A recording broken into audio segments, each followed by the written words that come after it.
आज हम binary opposition के कॉन्सेप्ट को समझेंगे जो स्ट्रक्चरलिस्ट थ्योरी का एक मेजर कॉन्सेप्ट माना जाता है।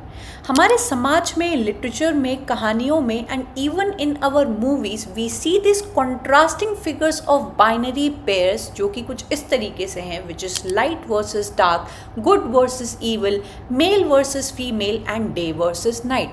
स्ट्रक्चरलिस्ट थ्योरी का ये मानना है कि इन इंडिविजुअल वर्ड्स के कोई इनहेरेंट मीनिंग नहीं होते हैं until you contrast and infer meaning from their counterpart figures. कोई चीज़ अगर अच्छी है वो इसलिए क्योंकि वो ईवल नहीं है, अगर अभी दिन हो रहा है इसलिए क्योंकि अभी रात नहीं हो रही है, if a person is a male क्योंकि वो फीमेल नहीं है।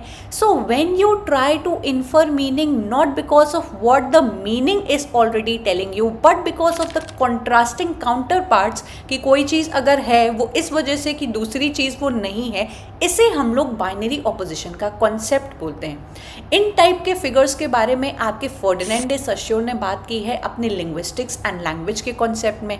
आपके क्लॉड लेवी स्ट्रॉस ने बात की है इन सिमिलर बाइनरी ऑपोजिशंस के बारे में कल्चर एंड मिथ के कॉन्सेप्ट में।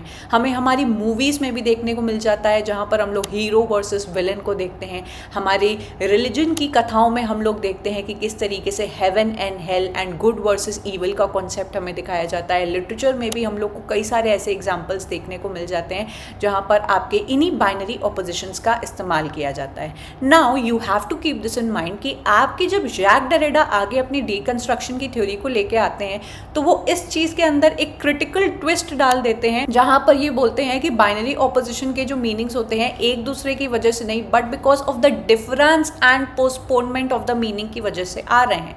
सो आई होप कि आपको बाइनरी ऑपोजिशन अच्छे से समझ में आ गया होगा। एग्जाम्स में ये पूछा जाता है तो मेक श्योर आप इससे अच्छे नोट्स बनाएं।